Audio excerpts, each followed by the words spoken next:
Geek Therapy Radio.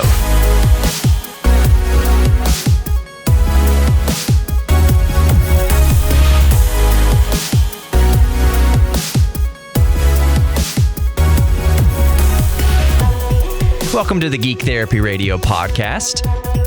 In case you've forgotten, I'm your mental curator, Johnny Hemberger, with you as always, and I think I'm going to get to a few things in this podcast today. I'm trying to keep it around 20 minutes today for reasons, but so I'll just dive right into it. I've talked about this previously on the show, the iPad. The 2019 iPad, how it adds a slightly larger screen, but maintains the exact same internal specifications.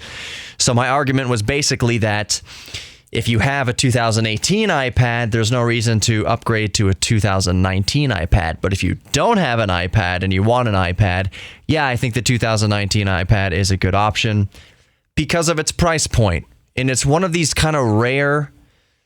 I know that even me suggesting that if you want an iPad, you should buy a base model iPad, if that's your budget. I know me suggesting even the possibility of buying an iPad makes people say you are an Apple fanboy. No, I'm just saying if you are interested in an iPad, the base model iPad will serve you very, very well. In many cases, there's no reasons to get a more expensive iPad. If you are interested in a tablet in general, of course I will lean more towards Android. And if you want an Android tablet, the best of the best Android tablet right now is the Galaxy Tab S6. I have the Apple iPad, the base model iPad, the 9.7 inch from last year, and it's served my purpose as well. I consume content with it. That is mostly what I do with it, is listen to podcasts, watch YouTube, and play Simple Planes. That is my favorite game right now on the iPad. That's my favorite game on any sort of smart device right now, is Simple Planes. I highly recommend it, by the way. That's a good tidbit of information to take out of this segment here, out of this podcast, is download Simple Planes. I freaking love it. It's a sandbox for building airplanes, a sandbox simulation type game based on physics where you build airplanes, and if it doesn't work aerodynamically, then it just doesn't work. So it forces you to think about aerodynamics and lift and drag and center of gravity and all that good stuff. Simple Planes. But regardless, that's what I use my iPad for, is to play Simple Planes, basically, and consume content. I have been meaning to upgrade my Android tablet, and I really want a Samsung Galaxy Tab S6, but it's expensive. In the neighborhood of, it's well over $600, not including accessories. But thankfully, the Tab S6 does come with the S Pen. But adding a keyboard is extra, I believe, and anything else you want to add to it is extra. But I can't justify it. That's very expensive. And honestly, to disprove any sort of Apple fanboyism, if I got the Galaxy Tab S6, I would sell my iPad. I don't need two tablets. Actually, I take that back. I do like to keep at least one Apple device on me. I do like to keep at least one Apple device in use, so that I can stay fresh on the Apple ecosystem. So when I talk about Apple iOS and iPad OS and everything like that, I have experience with it, so I can comment on it. So that just leaves me with, do I want to spend $600 something on a new top of the line Samsung Galaxy Tab S6? Because I don't want to just get any rinky dink low tier Android tablet. What's the point? If I'm going to splurge on a tablet, I'm going to get the best of the best today. So, at any rate, if you are interested in the base model Apple iPad, you can't go wrong. And in a rare credit that I give to Apple, I say the price point is, you start out at a good price point. It is rare that an Apple product starts out at a fair and decent price. But the base model Apple iPad is very, very good for the money. It's even though the internal specs haven't been upgraded, it doesn't need to be upgraded really, because what they're charging $329 starting, and of course, buying a keyboard costs well over $100, and you start being nickel and dimed out the wazoo for adding accessories. You'll be spending, by the end of the day, you'll be spending near $600 if you want to get the Apple Pencil and a keyboard. You're going to be spending a lot of money anyways. But the tablet itself, if all you're going to do is watch YouTube and consume social media and do whatever, the iPad is great. Adding a keyboard gets more expensive. And at that point, I'd say if you really need a keyboard, you're going to be spending around $500 all in. There are some very, very, very, very, very good laptops for that price range. But anyways, enough about Apple. I just wanted to comment that I think if you're interested in an Apple iPad-based model, I think it's okay. I mean, I think it's good value. I think the price is right. And it's just a rare kudos for me to Apple. The next little story here is that Google can't fulfill all Stadia pre-orders for its November 19th launch. Google Stadia, quick recap, is game streaming. It is cloud gaming.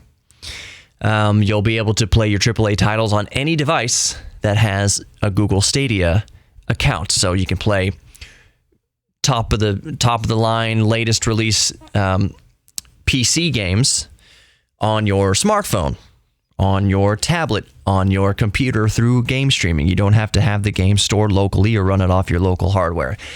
So Google Stadia is another step forward in cloud gaming. But Google cannot meet the demand, can't fulfill all the Stadia pre-orders for its November 19th launch. And peculiarly, wireless Stadia controller won't have its Bluetooth functions at launch. So yeah, I don't quite understand why that is. Why would you limit the Bluetooth functions at launch? And to me, it just seems that, by now Bluetooth is such a ubiquitous protocol and interface. Why wouldn't it just work to some degree? Maybe not all functions. I can understand if you'd release it and maybe not every single Bluetooth function works with your Stadia controller, but why not release it with just the basic pairing abilities? Basic pairing to your PC, basic pairing to your iPad, basic pairing to your Android. I don't understand that. Bring out the bells and whistles later, but it seems strange that it's not going to have Bluetooth capability right out the gate. Why even offer it? Why even sell it?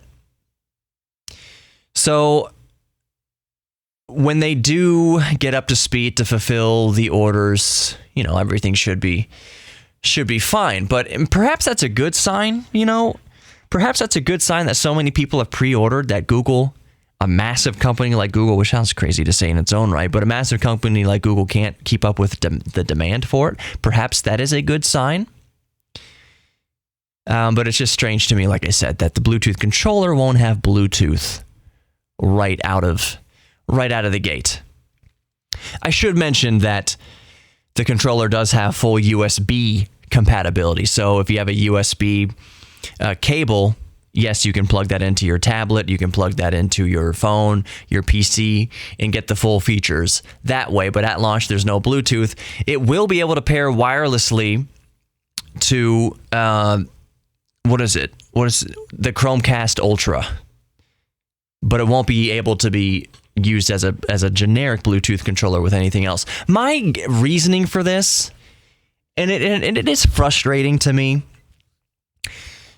the way I see that, why they're doing this is perhaps for quality control, perhaps to sort of beta test it out in the real world by only using it within its own ecosystem. So only with the Chromecast Ultra will it work wirelessly so that they can iron out the bugs.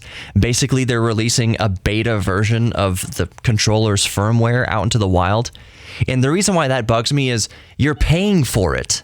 We are paying for it. When we're paying for something, we don't want to pay for the quote-unquote final release to be beta. A final release should just work completely right out the gate. Now, of course, if it has bugs, you can address the bugs later on, but Why if you're not buying the final version, you shouldn't be paying the final price. Does that make sense? It's one reason why I refuse these days to pre-order anything. Pre-order games, pre-order a game system, pre-order hardware. Because I've been burned so many times in the past. The last thing I pre-ordered, this was 2016-ish? 2015? 2015. It was February, I believe. Was Street Fighter V. I paid $100. It was $60 for the game and then $40 for all the DLC and extras. Blah, blah, blah. Pre-ordered it. When I got it, the game was broken. Wouldn't work with my fight sticks. Was buggy. I think the version said version 0.001 or something like that. Like, what? So you released the beta version? I paid $100 for something that was broken and didn't work? So people pre-ordering Google Stadia are paying for something that is not going to work fully out of the box? If you're paying final product prices, but you're not getting the final product, why even release it? Just say, we'll push it back the launch date. We want you to have all the full features right out the box. But that's just not the way companies seem to operate anymore. And that was one of the joys of old school gaming. When you bought a cartridge, a Nintendo cartridge, that was it.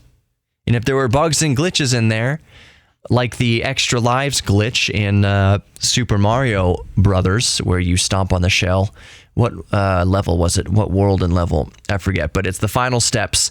There are some turtles walking down the steps, and you basically step on the shell and you bounce on the shell infinitely. You keep getting so many free lives that it stops registering as numbers and starts putting gobbledygook in your life count, basically. So, but that was a good glitch. That was in the game. That's in the game forever. And it also made the game testing phase all the more important versus a digital release, which we'll release this piece of crap now. We'll charge for this piece of crap. Full price for this garbage. They'll pay it and they'll pre-order it. They'll pay full price for something and not even have it for months. You bought an N64 cartridge. That's the game you got. That was the final version. Now, there are cases where if you bought a cartridge or a CD like PlayStation 1, PlayStation 2, that they would release different, maybe they would patch some things on the CD and release different versions of the CD as they went along. I can't think of any off the top of my head, but the point was in old school gaming that you weren't connected to the internet to download patches and updates. You just want to play the game and you're sitting there waiting for 15 minutes or patches and updates to download, which is a frustrating thing in itself. The good old days when you just bought the finished product. Google says, screw that. You are charging full price, and our stuff isn't going to work fully on launch date. But we're telling you now, just so you know. And we don't have any immediate plans to implement the Bluetooth patch, but it'll come at some point later. Now, me saying all that, I'm not saying all that to fully disparage Google or say that I don't think Google Stadia is really cool.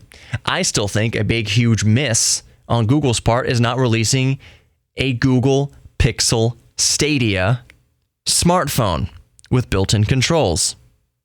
You subscribe to the Google Stadia service, you have a device on you connected to broadband high-speed internet at all times with built-in controls. Could you imagine people just splurging on games, buying games, because I can play it right now while I'm waiting to get my oil changed? I don't have to wait for it till I get home to buy this, and then you forget. No, it's right now. You can play it right now with physical controls, all built into one device that looks kind of like a Sony PSP. Google Stadia, or Google Pixel Stadia phone. I think Google is missing out by not releasing that product. And selfishly, like I've mentioned before, I want that product to exist because I will put emulators on it. There, I said it. And you know what? We're going on about 15 minutes now. I'm going to kind of wrap it up here. I don't want to throw too much at you at once. I don't want to feel like I'm forcing too much at you at once. There is another story that I could get into, but I think I'm going to save it for another day. And that is a study cast doubt on the World Health Organization's gaming disorder diagnosis. I've talked about that in the past, but a new study is basically saying seems more like a symptom than a cause of psychological issues. So and they call it dysfunctional gaming, seems to be a symptom than a cause of psychological issues. That means if you are pouring so much time into a video game in an unhealthy way, that's not causing psychological issues. It's just a symptom of it. And that makes complete sense. And I really want to chew into that. I really want to bite into that, but I think I will save it for tomorrow. So for now, thank you for listening to the Geek Therapy Radio podcast. I hope you're at work or at home or nearing your home or nearing work, and this has been an appropriately lengthed podcast. You can always email me, geektherapy@iheartmedia.com. geektherapy@iheartmedia.com. That's a good way to reach out. Also on Facebook, Instagram, YouTube, Geek Therapy Radio, all of that good stuff. Patreon too, if you want to consider supporting me on Patreon. 5% of everything I get goes to helping those with mental illness. So you can check it all out on the Patreon page. It's Geek Therapy Radio on Patreon as well. But enough of the plugs, enough of the outro. Thanks for listening to the Geek Therapy Radio podcast. You are loved. You are worthy of love. You are worthy of giving and receiving love. And with that, I'll talk to you tomorrow.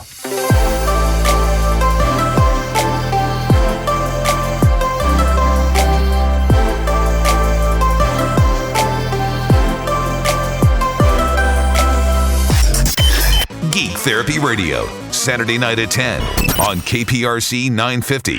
Or listen anytime on our iHeartRadio app.